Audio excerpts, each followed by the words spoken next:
Okay, so Adam is recording now. Hello and welcome everybody. As is our typical procedure, because we have fewer than 50 folks, if you wish, you may unmute yourself and chime in. Please be respectful, of course, and we can answer your questions on the fly as we're going through the various items. You will see me continue to post in chat the ongoing agenda. Before we do introductions, let me just go through that briefly. We've got ongoing budget developments, which I think Adam can probably head off. I'll try to fill in where he maybe forgets. You know, we've been really living this for a long time here. County request to meet over voluntary separation incentive. That just came in yesterday. Presence at the board of supervisors for children and family seniors, CEMA wage increases, upcoming CEMA classification contract language, election results, EOC assignments, route updates, and a job opening for a CEMA business rep. Sounds like a super packed agenda. About 3 or 4 of those items shouldn't take more than a minute to resolve, though, because they're more announcement based. So we should have some time to answer questions as well and take feedback and whatnot. I guess let's go ahead and do introductions. My name is Zeb Feldman, CEMA OE3 business rep. And Adam? Adam Cole, CEMA OE3 business rep as well. Okay, and we are joined, I see one board member. Do you want to introduce yourself, Robin? I'm Robin Romano. I'm currently a member at large. Okay, and we also have from SSA, as you may know, we have Jennifer Hubbs, who is an outgoing board member. And I do see a recent victor, Mary Beth Rogers. So we'll do the announcement shortly after she introduces herself, but she'll be joining the e-board. Would you like to introduce yourself, Mary Beth? You're muted. You're muted. There you go. Hi, I'm Mary Beth. Many of the folks I see on here know me. I recognize a lot of names. And I am recently a member at large elect in the seat that Jennifer Hubbs decided not to run for. Exactly. So welcome to Mary Beth Rogers. Glad to have you aboard. And Mary Beth will be joining the board next month in a non-voting capacity until she is sworn in January. Robin Rivas Romano is a current incumbent board member and will continue to serve on the board, was reelected and will rejoin the board, or continue, I should say, in January. So thank you to everybody who ran. Let me go through the results now so we can cover the election results. It was posted, but just for those of you that want to know, the officer corps was returned. They were unopposed in their run. So what that means is that Dolores Morales returns as president. Carla Collins returns as the senior vice president. Let me think here. Who else is coming in? Lawrence, yeah, thank you. Lawrence Arias is the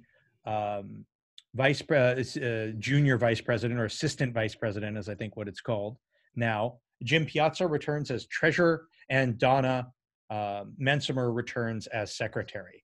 There was 5 individuals running for 3 county at-large positions. Mary Beth Rogers won, Robin Rivas Romano won, both of whom are on this call, as did Jesse Castaneda. So they 2 returning, 1 new. Welcome to Mary Beth. Thank you to the others. We had 5 great people running. Sadly, 2 people didn't make it, which is how it works with elections, but we had a lot of great choices. And then our court representative, who can only be elected from the court, Laura Romero, has been reelected as well and is going to continue to serve for the court and chair the court advisory council. There were no challenges to this election by the filing period on the 16th. So it's certified and accepted by the executive board and posted to the website and via email. So thank you again to everyone who's running. And just so you know, Mary Beth, the new bylaws, and for anyone who's interested in running in the future, it's a 3-year term. So folks will have another opportunity to run again in 3 years. And it is, there are new components to the bylaws that state incoming board members will serve October, November, and December in a non-voting capacity so they can kind of learn the ropes of the board and how this board functions. So Mary Beth, you will be invited starting in October to board meetings, and you'll get to sit in as a non-voting member of the board. Okay, congratulations to all, and thank you for that. There's certainly stability, and thank you for those who voted as well. All right, Adam, do you want to take us away on ongoing budget developments? Yeah, sure thing. So here we are in September now. I think probably the last update folks heard from us on the budget is that we had a number of waypoints we were looking at in the coming months, and I'll kind of walk folks through kind of a brief recap on how we got to where we are now and what's coming up in the next few months. So of course, the initial budget came out in June. As we all recall, that was for all intents and purposes a tentative budget at that point in time. The board had already announced they were going to be doing a supplemental revised budget when they returned after the July recess. But in that budget, we kind of saw some priorities from the board. You know, there were some significant hits to the general fund and the traditional revenue sources for the county, and then how those various cuts were being passed along to departments. So of course, we saw a significant hit to public safety and justice. We saw some low revenues expected from health and hospital and some attending cuts over there and so forth. The board then returned, had a supplemental budget, and then there were a series of budget hearings last month as well. It's an opportunity to hear from the public any concerns. Really, the board comes into that with already a pretty clear picture of what the budget's intended to be, but it's an opportunity to say, hey, we're losing millions of dollars from contract over here, something along those lines. And at this point, we're looking ahead to a couple more waypoints. So the first one's coming up in October, and in October we'll have a better sense of how much federal and state money from ERAF and other sources the county's still going to be able to expect to help fill some holes in the coming budget. Then in November, we're going to have an additional opportunity for a supplemental budget. And in February, there'll be another opportunity for a supplemental budget. I'd say right now from our partnership working with executives in various departments, from the county executive and from the board, we have a fair sense of, I think, what most departments are going to be expecting, at least, from our vantage right now in September, come the November and February budgets. And it's kind of a mixed bag across the board. For example, public safety and justice got hit pretty hard in that last budget. Probation, sheriff likely aren't going to have any additional cuts in November. Probation particularly, right, had some cuts that they were able to get waived and some pushed out to February. On the other hand, looking at health and hospital, VMC, for example, they already cut $80 million in their June budget. They have another $18 million they're working on cutting right now. I believe it's due next week. And they've already cut pretty deep. So in that area in particular, we're a little concerned that we might start looking at actual filled positions as opposed to just vacancies. SSA then is in another position altogether where SSA submitted its budgets already, but I think our sense, and I think we're okay to share this, Seb, is that there were some concerns that from county executive or elsewhere that SSA was overly optimistic in estimating potential new revenues in their budget.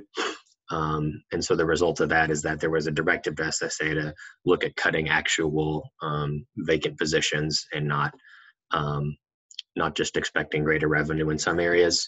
So there was a directive to SSA to identify 99 positions that could be cut. Of course, that's kind of a shotgun effect or a broad brush. It's not a very effective or easy way, or maybe even the advisable way to look at cutting a budget, because of course positions vary wildly in how much they cost the department, right? Not that we have 99 SSPM3s, but imagine we did. Cutting 99 SSPM3s would save a much different amount of money than cutting 99 clerks, right? So unfortunately, I think what this is part of a kind of a broader picture from what we've seen in those initial budget numbers that came out from OBA and the county executive, is that they were less so kind of hard numbers that absolutely needed to be met, and I would characterize them more as kind of bargaining positions, maybe the initial bargaining position with each department, in that not every department necessarily made or was able to reach all the cuts that were initially identified. Custody Health, for example, wasn't able to find all the money that they were initially told to find. And then SSA, on the other hand, has this directive now. I think it's unclear right now whether the expectation is all those positions are actually identified, or if it's just emblematic more of a disconnect maybe between SSA and the department or the broader county executive structure about how cuts were expected to be found. So moving forward, we're going to see in November what actually materializes in the next budget. Like I said, we have our eye particularly on health and hospital, some concerns over there. But at least as we sit right now, we're not expecting there to be any actual occupied CEMA positions that are cut in this next supplemental budget in November. Of course, that could always change. Like we all know, we have another waypoint in October we're looking at that could shift things. Additionally, this is all assuming kind of the current level of, economic damage continues and it doesn't get substantially worse, which is of course a possibility. And then in February, some of those cuts that were deferred for the time being are then going to need to be cut. So if we are looking at actual elimination of CEMA positions with actual CEMA folks in them, from where we sit right now, that looks more like a possibility for February than really any time this year. And that is consistent kind of with what we've been saying for the last few months. Our expectation is that there wouldn't be any layoffs this year. That being said, the county has now reached out to CEMA specifically to talk about retirement incentives. And this is, in my estimation, Zeb may or may not agree with this, but at least in my experience, it's almost kind of a little backwards how this is being approached. Normally when you're in a position to discuss specific alternatives to layoffs, whether that's furloughs or, some kind of retirement incentive, renegotiating pay increases, any of those things, you already have a specific dollar amount you're looking to save or number of positions that you're trying to save in mind. Unfortunately, kind of the position that we're in right now, and this is hitting some departments worse than others, is that because kind of the talk and the understanding that there's likely going to be some kind of retirement incentive or golden handshake is in the water, it's in the air. Everyone knows that and has known that for some months already. The county's attrition rate has really fallen off, more so than we even would have expected just in a normal economic recession, right? And we can see that particularly in a lot of departments where retirements are announced well in advance, right? Like with our peace officer positions, right? Everyone knows when Zeb's going to turn 50 and he's getting the hell out of here, right? That's been announced well in advance and it's understood. But folks in a lot of positions like that and other positions, if you're close to retirement right now, and this is frankly consistent with the advice we're giving our members too, everyone's sitting here saying, well, I was thinking about retiring, but at this point, what are you going to give me, right? So we've seen that turnover rate drop off. And so while the county is at this point still only closing out vacancies and not closing out occupied positions, there are fewer vacancies to close out than they would have expected at this point because their attrition rate, folks retiring, it's just dropped off as everyone waits. So I think from the county's perspective now, it's become important to get this ball rolling right now so folks know what they can expect. On the other hand, what that means is important for CEMA is that we're going to be strongly advocating to try to find some sort of prospective protection for CEMA and its members from layoffs, even though we don't have any specific numbers that we're trying to avoid right now, right? Like we don't have there's a $20 million delta, with CEMA positions as a whole, and we need to try to find that money through some combination of, furloughs, retirement incentive, whatever it may be. That was the case, for example, at the court where CEMA negotiated, a package there. There were clear numbers in mind. Well, we don't have that case here. We still can bargain some sort of layoff protection for CEMA members if we agree to other budget saving measures, retirement incentive, furloughs, whatever it may be. So that's going to be our priority coming into this. We have other priorities as set by the surveys that we've been putting out. For example, CEMA members are preferencing, the years of service as a golden handshake as opposed to, a cash payout. We know already from preliminary discussions, the county's preference is going to be for some sort of cash payout. likely tied to what your salary rate is, framing it in the months of service kind of framework. We're going to be pushing back against that, trying to see if we can maneuver the county towards some sort of service credit. The other priorities we had looking back at that survey, right, are where CEMA members said, we're not interested at all about either one, taking layoffs, or two, renegotiating and lowering any of those raises that we had out there in the last contract we all know we fought so hard for.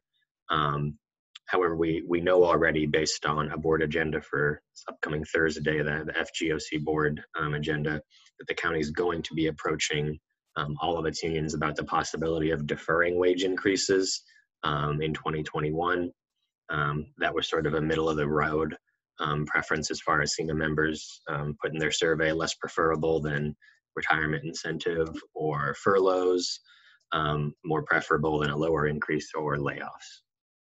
So that's kind of the lay of the land in September 2020 as we sit here. Of course, all this is subject to change depending on, if there's a worsening of the economic situation. And we're keeping a close eye on everything so that we can keep everyone in the loop. Once we start meeting with the county, as Eb said, we'll be meeting soon. The county has already reached out. You should expect a similar kind of updates to what you guys saw during negotiations from the negotiating team, where it's kind of from the table updates in the e-blast about what the developments were in the last week. So you guys will be kept in the loop in that same way. So a couple of items, just so you know, the board met in closed session Monday, and while we don't know the specific outcome of those meetings, we do know that what was agendized was to discuss the current budget crisis that the county is going through and remedies that the county has. We also know that the next day, labor relations, in the form of Matthew Cottrell, the principal over there, reached out to CEMA, as Adam pointed out, and said, we'd like to talk about voluntary separation incentive. I want to underscore that we don't know quite what it is, but the fact that the county is using separation instead of retirement indicates to me that it is some kind of a payment or incentive that would be, think cash, right? Think a monetary payment that would reward someone for leaving the county, whether they are of retirement age or not, right? So it could just be, here's $15,000 here. I mean, I don't know what the number is. I'm just making that number up. Here's $15,000. Anyone who wants to take this and peace out, we're good, right? At the court, it was something significantly higher than that, and it was a sliding scale based on years of service. This is all subject to negotiation. So we'll have a back and forth with the county to see if we can reach some kind of an agreement. An alternative to that is the county always has the ability to lay staff off.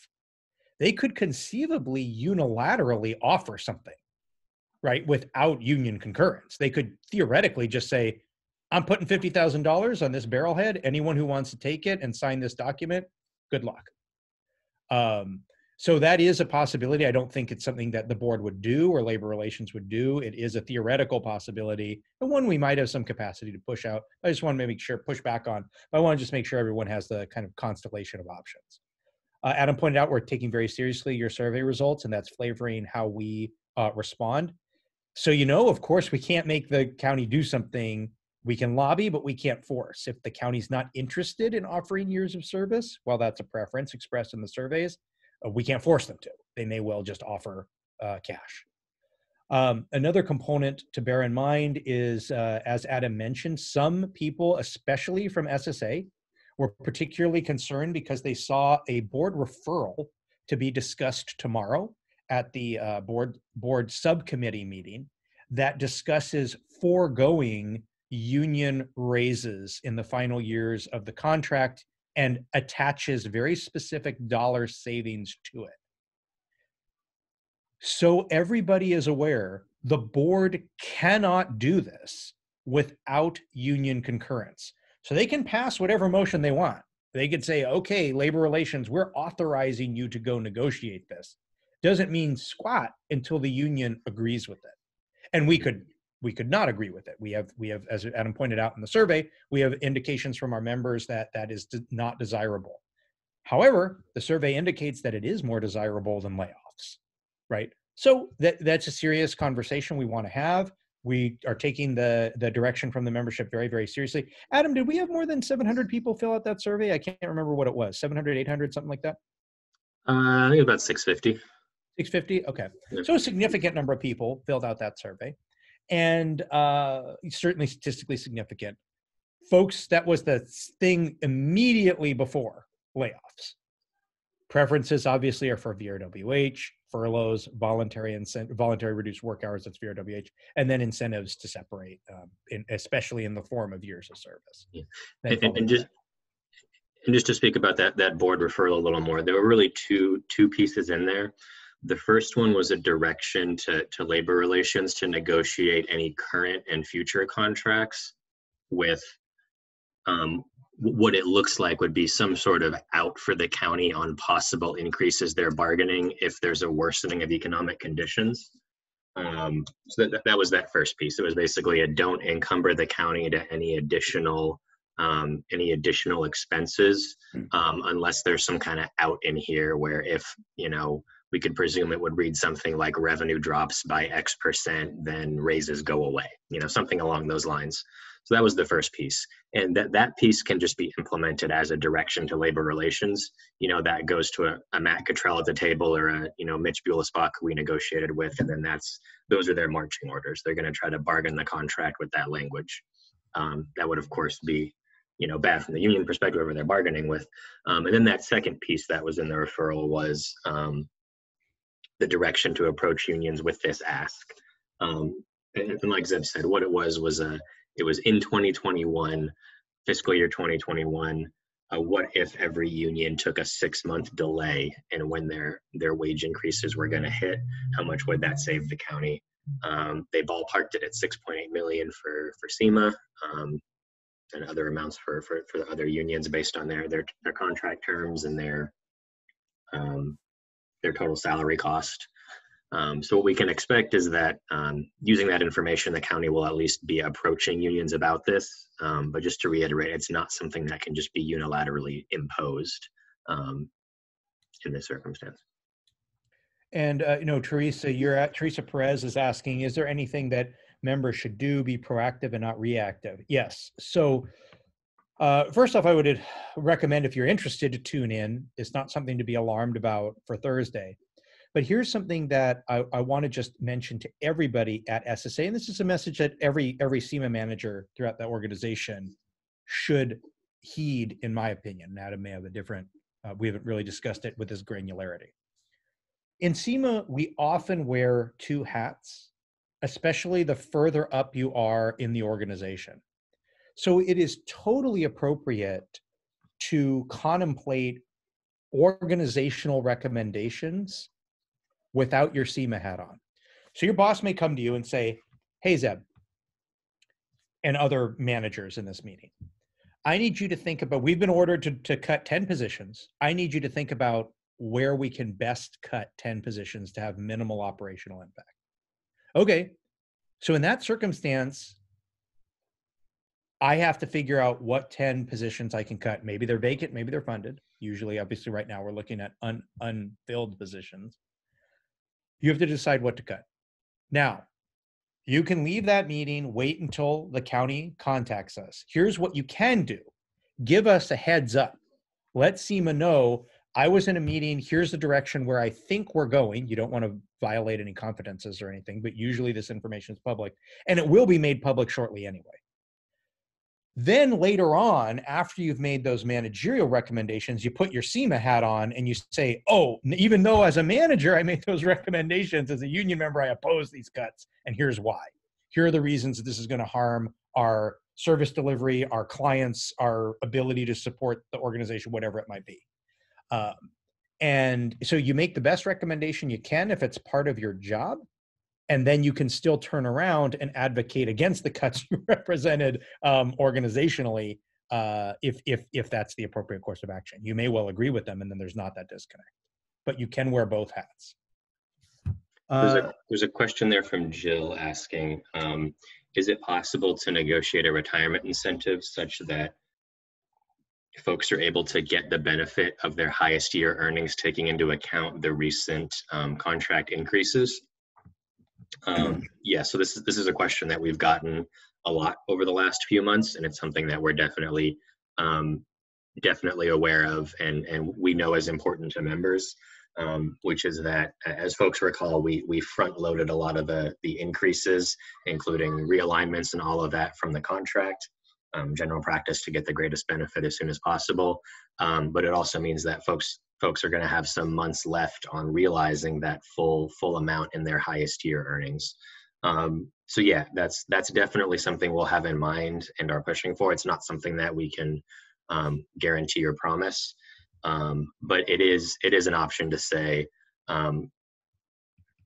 we'll have some sort of future dated resignation agreement in mind that says 3 months down the line will be my last date in exchange for, whatever, monetary or service credit agreement we reach. So it's a possibility. It's something that we're going to be pushing for, but not something we can make specific promises on right now.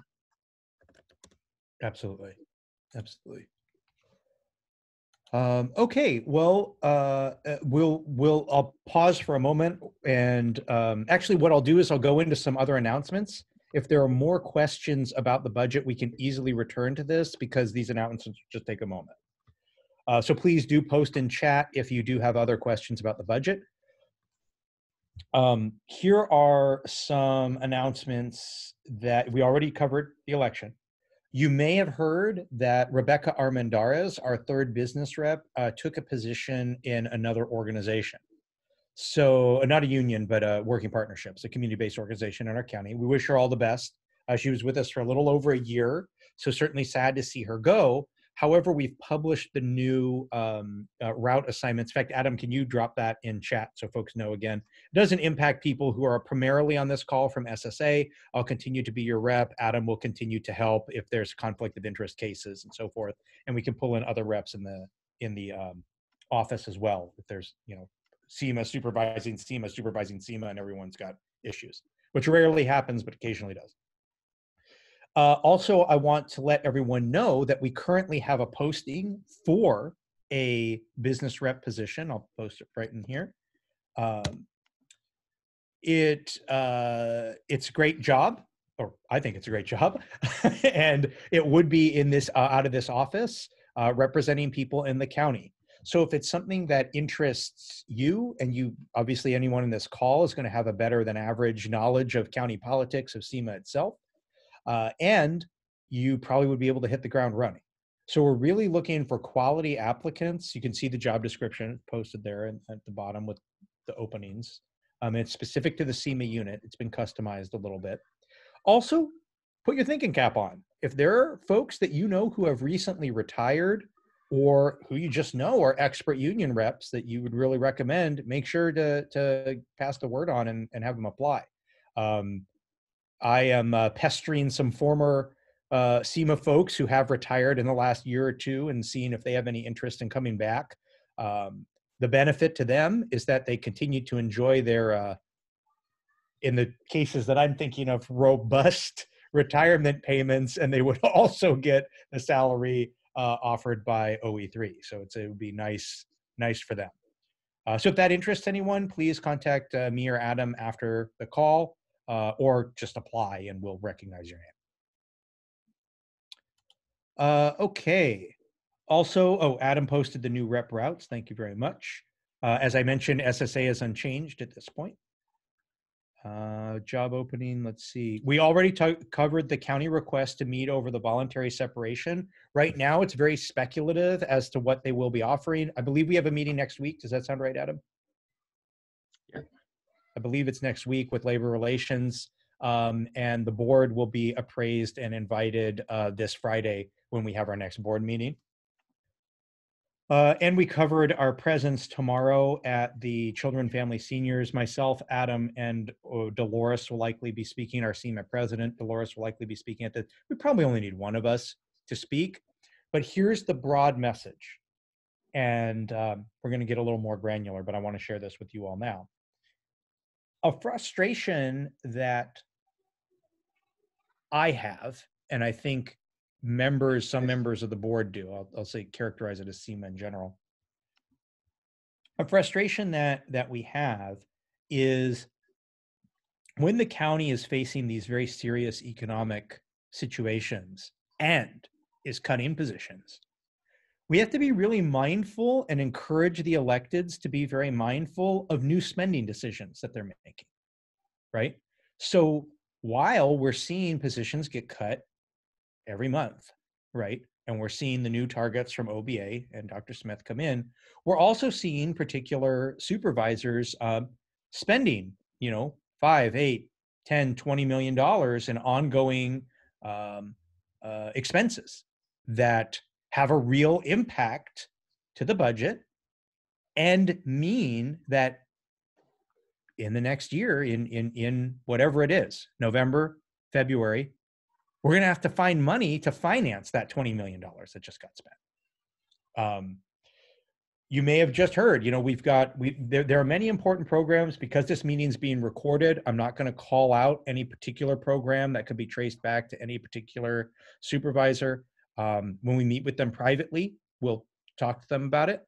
But there's a lot of consequences to funding things on an ongoing basis in multi-million-dollar amounts that mean we have to find that money somewhere else.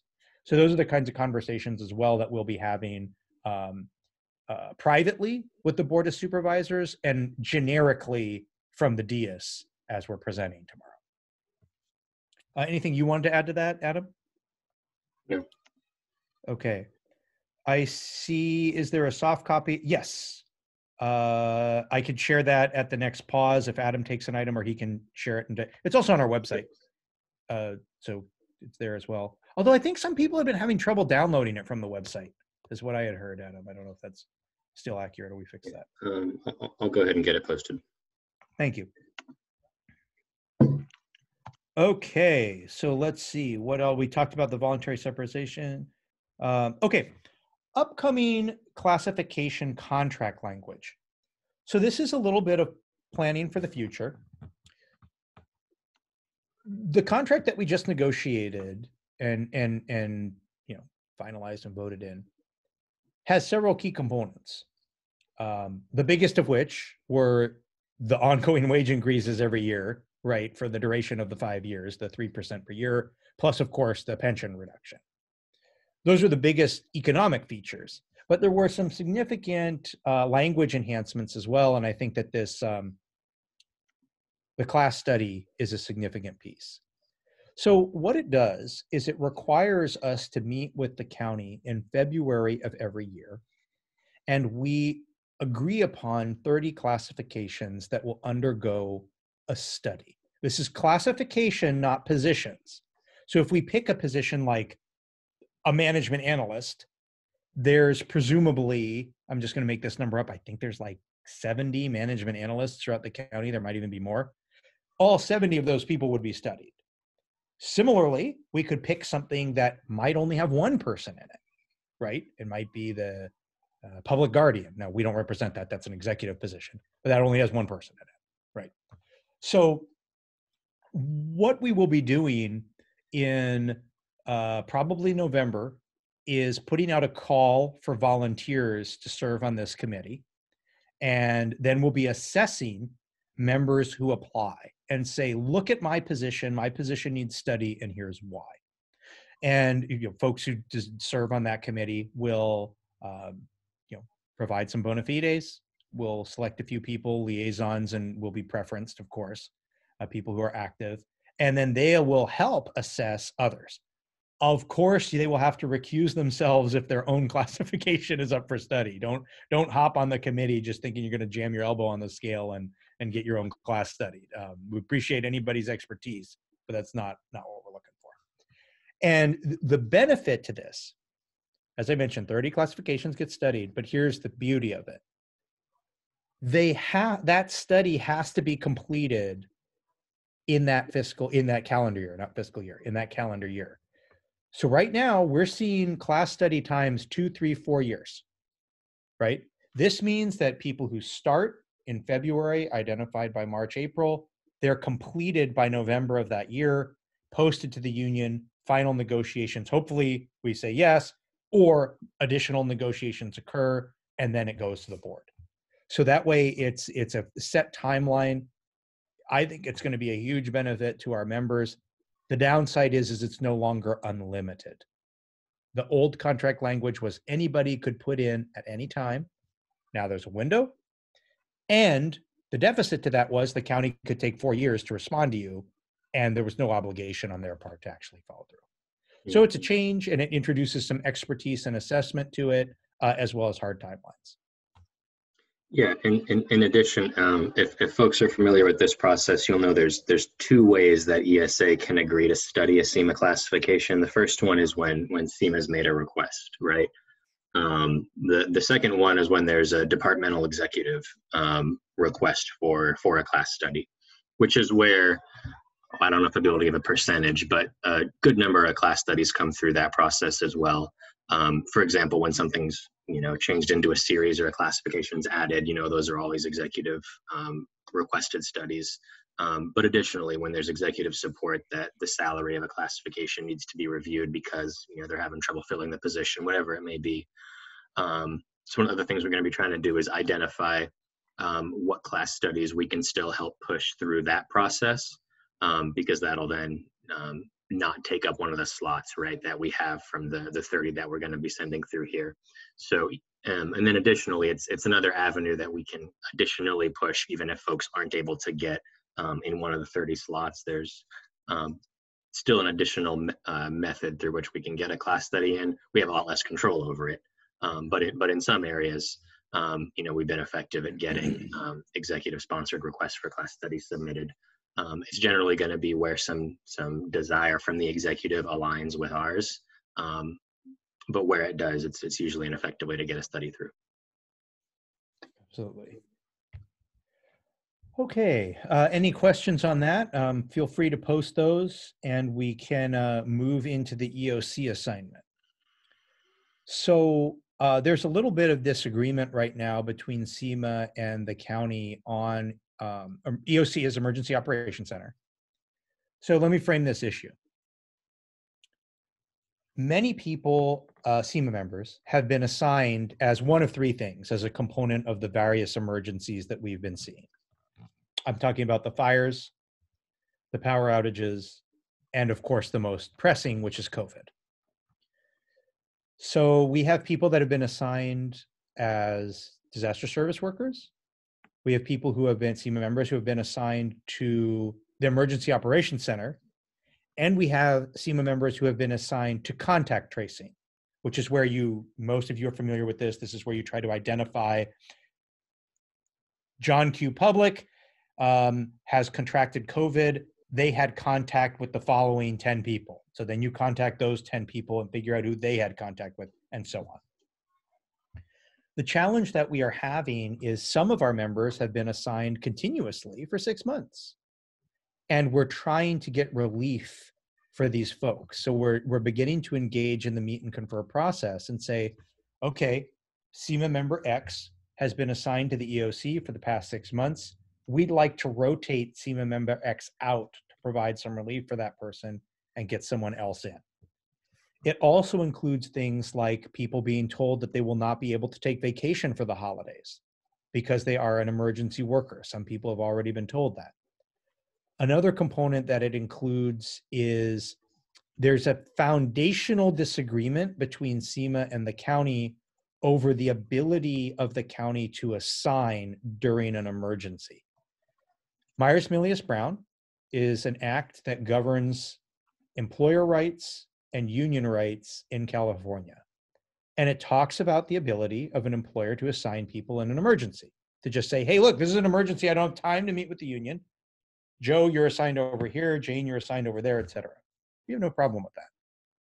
Where we disagree is COVID no longer meets the criteria of an emergency, in our opinion.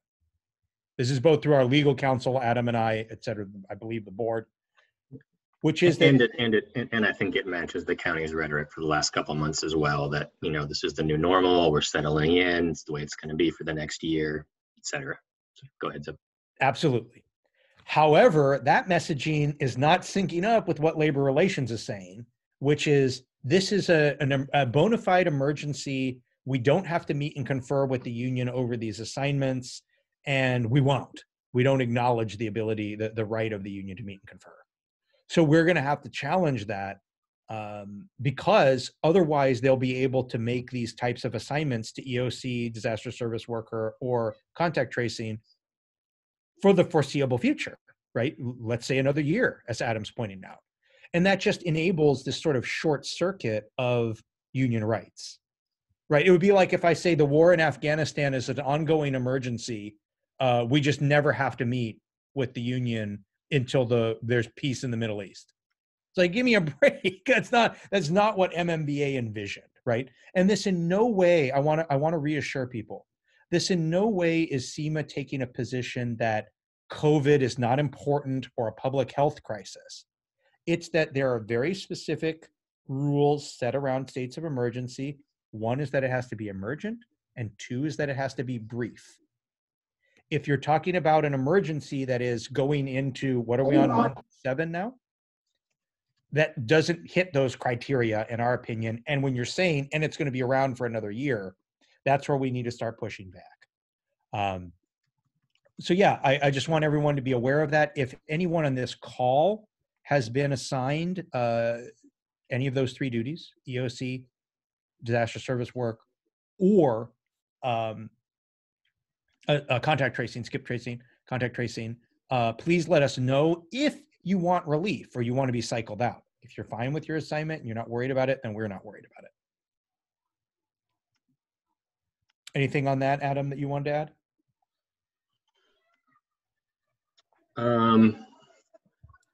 Yeah, I think just to add on a little more, I don't think, CEMA's got the bandwidth necessarily to theoretically meet and confer over every change to a DSW assignment, right? Kind of the position we've taken with the county on this is that some of the priorities we have here that, previously staff preference, those kind of things really wasn't being taken into account too much, and how DSW assignments were made.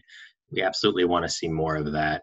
If one person wants to be deployed and one wasn't, we think that's relevant. If the staff want a rotation, that's relevant. If they want a 50-50 split, whatever it may be, that those are things that now should be taken into account.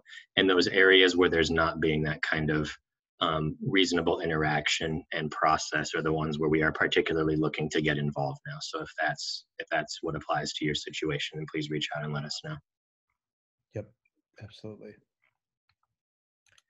Okay. Oh, I see a comment here. Yeah, I got a question here real quick. Let me take a look at it. Okay.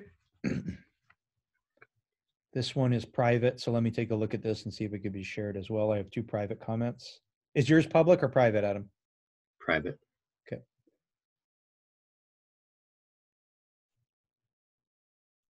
Okay, I can just respond to this person in chat.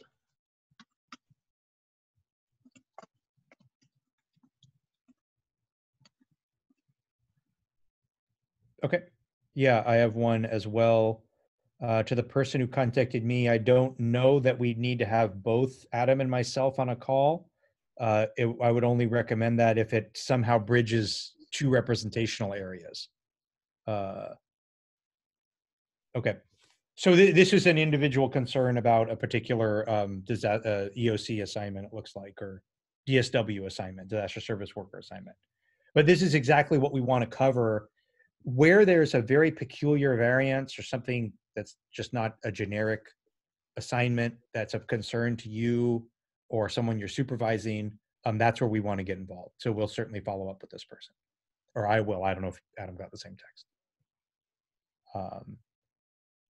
Okay, let me see. I think that brings us through the agenda. Let's see. We talked about the ongoing budget, election, route updates is posted in chat. Job opening, posted the link there to our website. Was the wage increase piece talking about the FGOC board submission, or was that something else? Yes, that's exactly what it was. Okay. So the presence at the Board of Children, Family, Seniors tomorrow. You mentioned it was FGOC. I thought it was Children, Family, Seniors. That might be it. Okay, it's tomorrow at 9:30, whichever board member meeting that is, a subcommittee that is. And that was the discussion of the wage increase that the county is advocating that they suspend wage increases or negotiate that. Sorry, I think someone was trying to talk. I think some of the CSFC and FGOC meetings have been combined. Ah, Good stuff. okay. Great, thank you. It's FGOC and it will be at 2 p.m. Oh, my information's wrong then. I thought it was going to be at 9:30. I'll have to look that up.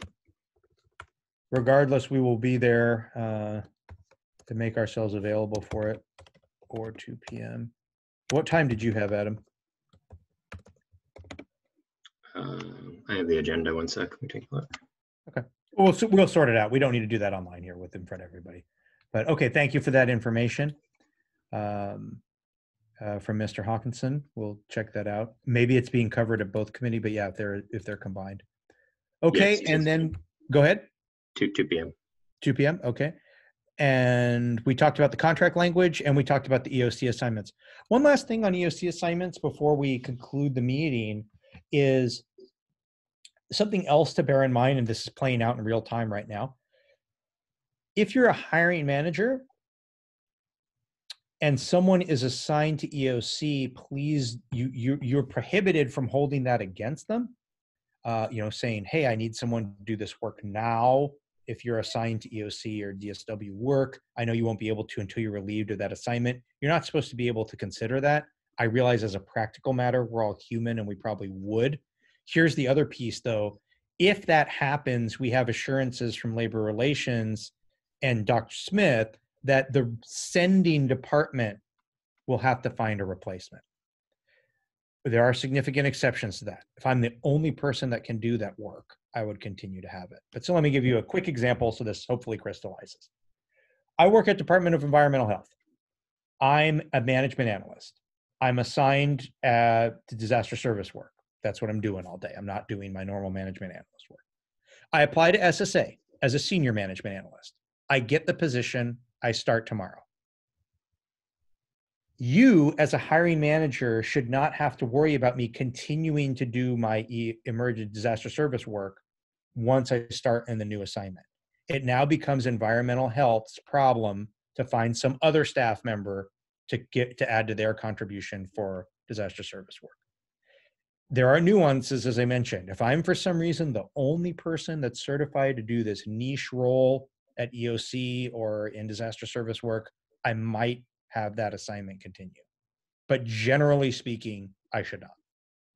So just some extra information for you all as hiring managers and some ability to push back and have a little bit of flexibility if you are trying to make those tough hiring decisions and you know someone's assigned. Okay, that's everything that I had, Adam. Is there anything else any announcements or anything you wanted to add? Nope, nothing else. Okay. Hope everyone staying safe and staying healthy. Yep. Thank you all for your kind attention. And to the two folks that emailed me privately, I'll send a follow-up email.